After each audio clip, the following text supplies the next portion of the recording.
وہ ساری بحثیں جو ہے اساطیر الاولین کے درجے میں ہیں.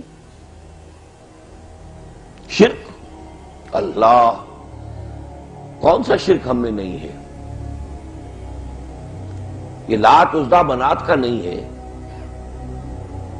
لیکن جو قوم نوح کے 5 بڑے بڑے ان کے معبود تھے، ودن ولا سوان ولا یغوث و یعوق و نصرا، یہ کون تھے؟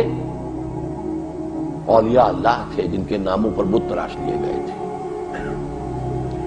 کیا یہ شرک ہمارے عوام کے اندر ان کے پورے رگ و پے میں سرایت کیے ہوئے نہیں ہے؟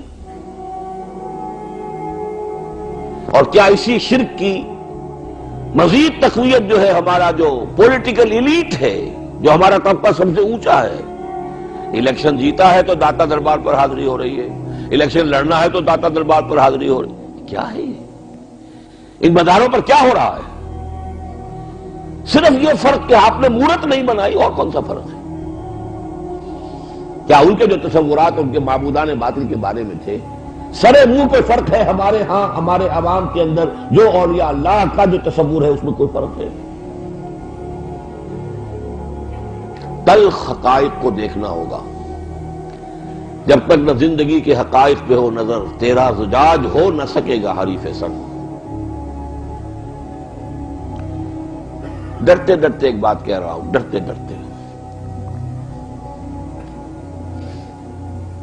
دوسروں نے اپنے رسولوں میں کی محبت میں غلو کیا.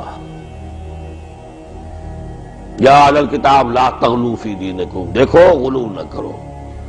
عیسیٰ ابن مریم اس کے سوا کچھ نہیں کہ اللہ کے رسول ہیں. پڑھا کتنی مرتبہ پڑھا؟ ہم نے کوئی کسر چھوڑی ہے؟ سرور کائنات، سرور دو عالم کے معنی کیا ہیں؟ بولیے کیا معنی ہے؟ کائنات کا بادشاہ؟ کیا اللہ کے سوا کسی اور کے لیے یہ لفظ درست ہے؟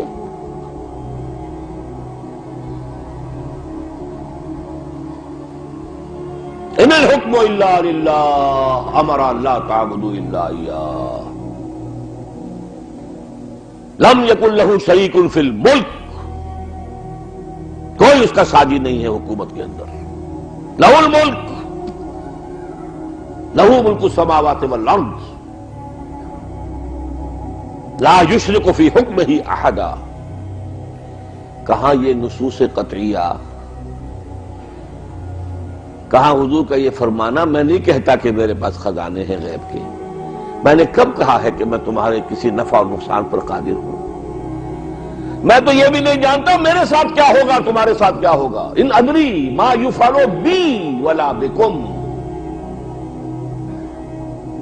میری حیثیت تو یہ ہے تمہاری طرح کا انسان ہوں، ہاں مجھ پر وحی آئی ہے، اس وحی کو تم تک پہنچانے کا میں ذمہ دار ہوں، اس پر مامور ہوں. تم سنو گے تب بھی پہنچاؤں گا، نہیں سنو گے تب بھی پہنچاؤں گا، تم گالیاں دو گے تب بھی پہنچاؤں گا. یہ ہے پوزیشن جو نبی کی آتی ہے. کتنی دفعہ آئی ہے یہ پوزیشن قرآن میں؟